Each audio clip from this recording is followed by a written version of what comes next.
अस्सलाम वालेकुम। आज की वीडियो में हम देखेंगे कि जर्मन स्टूडेंट वीज़ा के लिए कैसे अप्लाई करते हैं, और ये स्पेसिफ़िकली इस्लामाबाद एम्बेसी के लिए। कराची पाकिस्तान के अंदर दो ही तरह के एम्बेसीज़ हैं जर्मन स्टूडेंट वीज़ा अप्लाई करने के लिए या कोई भी वीज़ा अप्लाई करने के लिए। एक इस्लामाबाद में, एक कराची में है, ठीक है।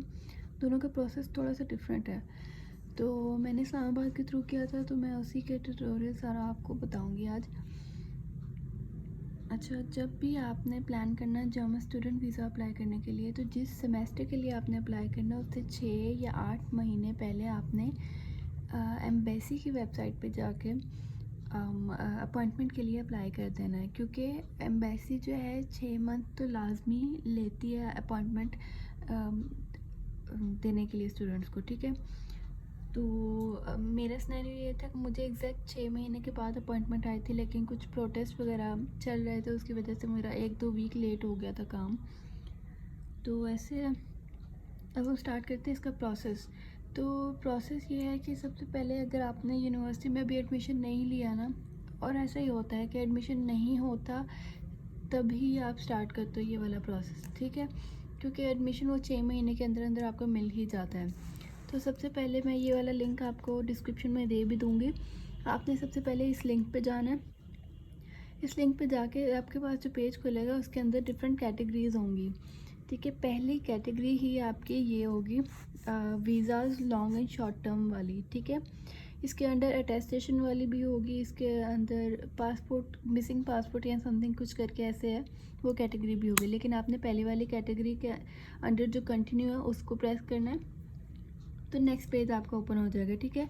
तो नेक्स्ट पेज पे जब आप जाएंगे तो आपने जो है वहाँ पर भी मल्टीपल कैटेगरीज़ हैं। पीएचडी स्टूडेंट्स के लिए हैं, बिज़नेस के लिए जो अप्लाई कर रहे हैं उन वीज़ा, वर्क वीज़ा उनके लिए, जॉब सीकर वीज़ा उनके लिए, वो सारी कैटेगरीज़ बनी हुई हैं, ठीक है। उसमें से 4th और 5th कैटेगरी आप चूज़ कर सकते हो स्टूडेंट वीज़ा के लिए। ये मैं मास्टर के लिए कह रही हूँ, ठीक है। इन केस आपने बैचलर के लिए करना है तो फिर बैचलर का थोड़ा डिफरेंट प्रोसेस है, लेकिन वो भी इसी 4th वाले से ऑप्शन से जाके आप सिलेक्ट कर सकते हो। आई गेस बैचलर का भी 5th वाला ऑप्शन में भी है। तो इन दोनों में ऑप्शन में डिफरेंस क्या है? 4th वाला ऑप्शन आप किसी भी CGPA के लिए आप कर सकते हो, लेकिन 5th वाला ऑप्शन सिर्फ आप तब अप्लाई कर सकते हो अगर आपकी CGPA बैचलर के अंदर 3.7 है या 3.7 से ज़्यादा है। इस वाले मेथड को आप फास्ट ट्रैक वाला बोलते हो, ठीक है। और दूसरा जो है नॉर्मल प्रोसेस होता है 4th वाली कैटेगरी। अब ये आपने जो चूज़ करना है ये आपकी अपनी CGPA पे डिपेंड करता है कौन सा वाला चूज़ करना है, ठीक है। तो नेक्स्ट ये है कि फास्ट ट्रैक वाला में ज़रा ये डिफरेंस है कि वो बहुत जल्दी इसके अपॉइंटमेंट दे देते हैं, विद इन वीक और 2 वीक्स इसकी अपॉइंटमेंट आ जाती है। तो बहुत जल्दी जल्दी प्रोसेस हो जाता है ये सारा, ठीक। नॉर्मल ट्रैक वाले को 6 महीने लगते हैं अपॉइंटमेंट आने में। ओके, देन आप, अब ये भी क्वेश्चन हो सकता है कि अब आप 7th सेमेस्टर में हो अभी और आपने अप्लाई किया है एम्बेसी के लिए, क्योंकि एक मैंने कहा कि पूरा सेमेस्टर मतलब 6 महीने आपके लग जाते हैं अपॉइंटमेंट आने में। तो आप चाह रहे हो कि मेरा बैचलर होने के फ़ौरन बाद मैं मास्टर के लिए अप्लाई कर दूँ, तो उस केस में आप फिर 7th सेमेस्टर की CGPA पे रिलाई कर रहे होते हो कि इन केस आपको लगता है कि मेरी CGPA 3.7 से ऊपर ही रहेगी तो ही आप इस कैटेगरी को चूज़ करो, अदरवाइज़ आप 4th कैटेगरी को चूज़ करो, ठीक हो गया। देन नेक्स्ट ये है कि आप फिर इन दोनों कैटेगरीज में से जो चूज़ करनी है उसके अंडर जो है न्यू अपॉइंटमेंट उसको सिलेक्ट करो, ऑप्शन होता है वहाँ पे, उसको उस पर क्लिक कर दो, ठीक है। एक नया पेज आपके पास खुल जाएगा। उस पेज पे आपने अपनी डिटेल्स एंटर करनी है। उन डिटेल्स में ज़्यादा कुछ नहीं मांगा होता, आपका पासपोर्ट नंबर, आपका नेम, आपका सरनेम, आपकी ईमेल, आपका आई गेस फ़ोन नंबर भी मांगा होता है। और इसमें मेन चीज़ ये होती है इस पेज पे कि आपने कैटेगरी चूज़ करनी होती है कि आप कौन सी फर्दर कैटेगरी के लिए अप्लाई कर रहे हो। आई गेस इस जगह पे आप आके आप बैचलर के लिए भी चूज़ कर सकते हो, एंड देन आप मास्टर के लिए चूज़ कर सकते हो। मास्टर का भी 2-3 तरह की कैटेगरीज हैं। आपने वो कैटेगरी चूज़ करनी है जिसके अंदर लिखा है कि you are already holding a unconditional direct admission letter from a German university. मुझे पता है उस टाइम पे आपने अभी यूनिवर्सिटी में अप्लाई भी नहीं किया होगा और आपके पास लेटर भी नहीं होगा, एडमिशन लेटर ना, लेकिन आपने यही कैटेगरी चूज़ करनी है, ठीक है। ओके, नेक्स्ट ये है कि उसके अंदर आपका सेमेस्टर स्टार्टिंग टाइम भी आपने चूज़ करना होगा। वहाँ पे ड्रॉप डाउन मेन्यू खुल जाएगा। उससे आपने ड्रॉप डाउन लिस्ट होती है, उससे आपने चूज़ करना है कौन से वाला सेमेस्टर। विंटर सेमेस्टर को जो साल चल रहा होता है, जैसे अब ये 2022 चल रहा है, तो विंटर सेमेस्टर में लिखा होगा 22-23।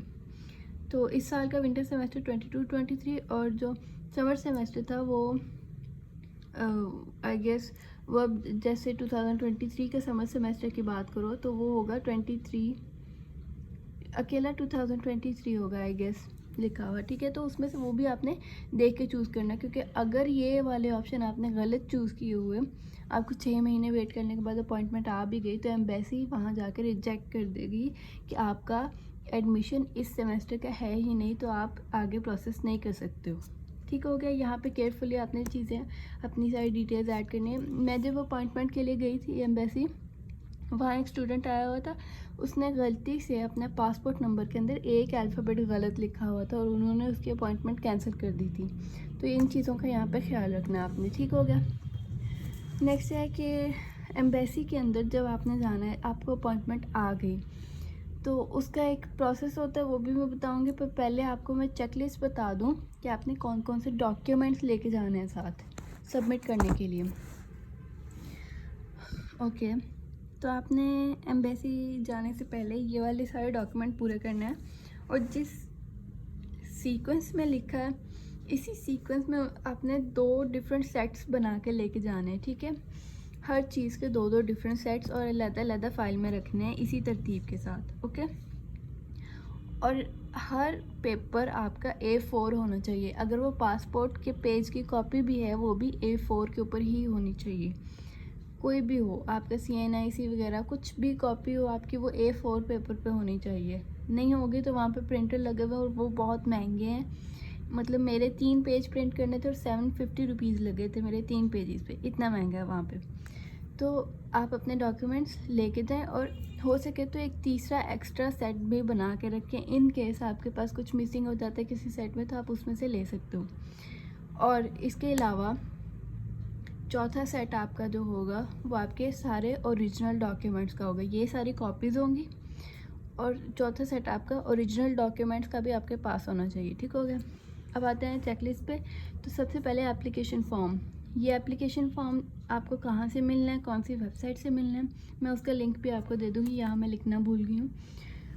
उस पेज पे सारे ये जनरल इनके बताया हुए हैं कि अब ये केस टू केस डिपेंड करता है, कुछ चीज़ें इसके अंदर जो वेरी करती हैं हर केस से, तो आपको वो मैं लिंक दे दूँगी। उसके ऊपर ऐसे सारे डॉक्यूमेंट्स की लिस्ट एनलिस्ट की हुई है उन लोगों ने, और वहाँ से आप ये वाला फॉर्म डाउनलोड कर सकते हो, ठीक है। एक ये वाला फॉर्म और आगे भी 1-2 हैं, वो ये फॉर्म डाउनलोड करके इसको फिल भी करना है, आपने नेम एड्रेस वगैरह, वो भी मैं आपको एक अलग वीडियो में बता दूँगी कैसे फिल करना है आपने, ठीक है।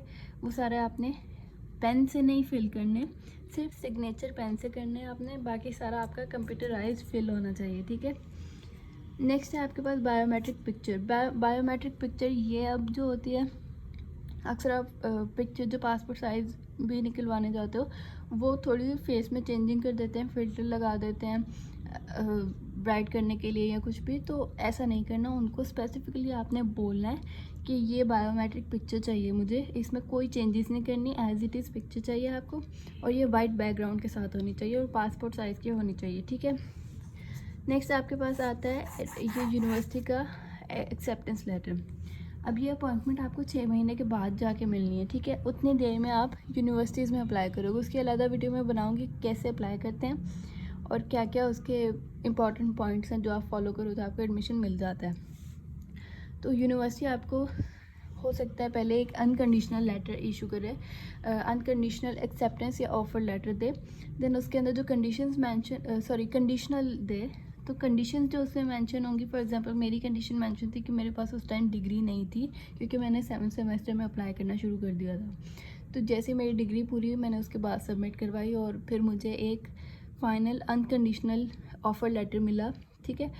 उसके बाद यूनिवर्सिटीज़ का एक नया और भी प्रोसेस होता है, सिर्फ आपने उस प्रोसेस पे नहीं रुकना होता है। उसके बाद आपको एक फ़ाइनल एनरोलमेंट लेटर मिलता है। वो जो भी प्रोसेस होता है यूनिवर्सिटीज़ का वेरी करता है, तो आपको एक फ़ाइनल एनरोलमेंट लेटर भी मिलता है, कभी कभी ऐसा होता है कि अभी यूनिवर्सिटीज़ की एनरोलमेंट स्टार्ट ही नहीं हुई होती जब आपको अपॉइंटमेंट मिल जाती है, लेकिन आपके पास एक्सेप्टेंस लेटर होता है या अनकंडीशनल ऑफर लेटर होता है ना, तो उस बेस पे भी वो आपको प्रोसीड कर लेते हैं वीज़ा आपका।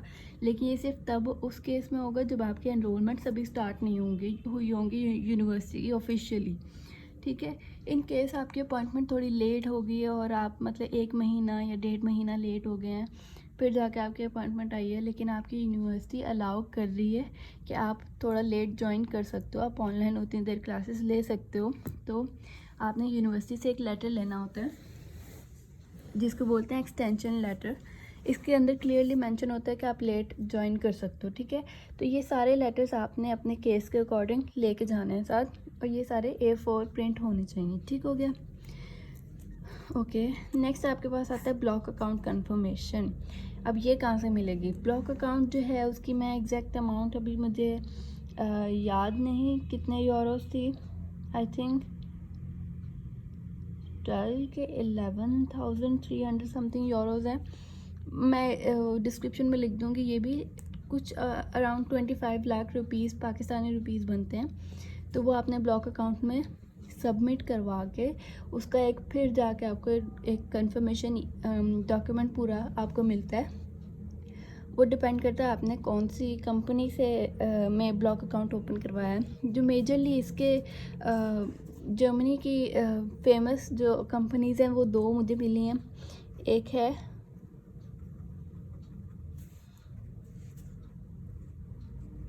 कोरैकल और दूसरा है फिनटीबा। मोस्टली स्टूडेंट जो है वो कोरैकल को प्रेफर करते हैं, क्योंकि कोरैकल जो है वो थोड़ा फास्ट प्रोसेसिंग करता है। आपको कोई चेंजिंग करनी पड़ जाए या आपके डॉक्यूमेंट्स मतलब ब्लॉक अकाउंट में पैसे रखवाने का टाइम और अपॉइंटमेंट का टाइम बहुत कम है, तो आप कोरैकल ही चूज़ करो। क्योंकि फिनटीबा जो है वो 2 वीक तो ले लेता है पूरे प्रोसेस में। दूसरा, फिनटीबा के अंदर डॉक्यूमेंटेशन बहुत ज़्यादा होती है, आपको बहुत कुछ सबमिट करवाना पड़ता है, प्रूफ्स शो करने पड़ते हैं। कोरैकल में इतना ज़्यादा कुछ नहीं है, लेकिन मैंने फिनटीबा चूज़ किया था क्योंकि उस टाइम पे कोरैकल के अंदर एक थर्ड पर्सन इन्वॉल्व होता था, मिडल मैन। हमारे पैसे उसके पास जाते थे और वो आगे से प्रोसीड करते थे। तो यही डर था कि कोई मतलब हमारे थर्ड पर्सन के साथ उनके कॉन्फ्लिक्ट हुए फर्म के, तो इश्यूज़ तो हमारे होने हैं ना, कि पैसे हमारे स्टक होंगे। तो इसलिए मैंने फिनटीबा चूज़ किया था। लेकिन अब कोरैकल ने वो रिस्ट्रिक्शन रिमूव कर दी, थर्ड पर्सन निकल गया अंदर से, तो अब आपका डायरेक्ट जो है सारा प्रोसेस होता है। तो आई वुड से कोरैकल चूज़ करें। और ये भी कि आपने ब्लॉक अकाउंट का जो पैकेज चूज़ करना है ना, उसके अंदर लाजमी हो कि आपकी हेल्थ इंश्योरेंस लाजमी हो। ट्रैवल इंश्योरेंस का नहीं भी होता तो वो ज़रूरी नहीं है, लेकिन हो तो अच्छी बात है। लेकिन जो हेल्थ इंश्योरेंस है वो लाजमी चाहिए आपको एम्बेसी में सबमिट करवाने के लिए।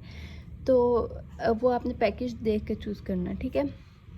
आप पैसे वगैरह सबमिट करवाओ सारे अपने, और फिर आपको एक कंफर्मेशन डॉक्यूमेंट मिल जाता है। वो डॉक्यूमेंट आपने यहाँ पे अटैच करना होता है। उसमें आपकी हेल्थ इंश्योरेंस भी मेंशन होनी चाहिए और आपका ब्लॉक अकाउंट कंफर्मेशन भी होनी चाहिए, ठीक हो गया। देन आपकी सीवी आपकी अच्छी बनी होनी चाहिए। देन आपका एकेडमिक्स और एक्सपीरियंस लेटर्स। अब एकेडमिक्स में क्या क्या आता है? एकेडमिक्स में आता है आपका मैट्रिक का रिज़ल्ट। ये रिज़ल्ट कार्ड नहीं, बेटर है कि आप सनद अपनी लगाओ, उसके प्रिंट्स। देन आपका इंटर का रिज़ल्ट, उसकी भी सनद लगा दो। देन आपकी जो डिग्री और जो आपकी ट्रांसक्रिप्ट होगी ना, ये दोनों आपने HEC से लाजमी अटेस्ट करवा के लेके जानी है, इसके बिना वो एक्सेप्ट नहीं करते हैं। HEC से कैसे करवाते हैं टेस्ट, उसके भी मैं अलग ट्यूटोरियल बना दूंगी आपको। और डिग्री और ट्रांसक्रिप्ट ओरिजिनल भी आपके टेस्टेड होने चाहिए, और ओरिजिनल होंगे तो फिर ही आपकी कॉपी से टेस्ट हो सकती है। इसमें 2 कॉपीज़ आपने अटैच करनी है, 2 डिफरेंट सेट्स के लिए, तो दोनों की दोनों आपकी HEC ओरिजिनली अटैस्ट होनी चाहिए। ये नहीं करना कि आपका डिग्री अटेस्ट हो गया तो आपने डिग्री की कॉपीज़ करवा ली हैं तो वो भी तो अटेस्टेड शो हो रही हैं कि वो अटेस्ट हैं। ऐसे नहीं, आपने कॉपी करवा के वो कॉपी को भी अटेस्ट करवाना है। 700 रुपीज़ लेते हैं वो ईच कॉपी के, और ओरिजिनल के 1000 लेते हैं। अभी के रेट्स ये चल रहे हैं। ओके, नेक्स्ट है आपका लैंग्वेज प्रूफ देने होते हैं। तो सॉरी, एक्सपीरियंस लेटर होते हैं इन केस आप फ्रेश ग्रेजुएट नहीं हो, आपने 2 साल 1 साल कोई एक्सपीरियंस गेन किया है किसी सॉफ्टवेयर हाउस में या कहीं भी अपने रिलेटेड, जो भी आपका कोर्स है उसके रिलेटेड आपने एक्सपीरियंस जॉब वगैरह की है, तो आप उस कंपनी से एक्सपीरियंस लेटर लेते हो।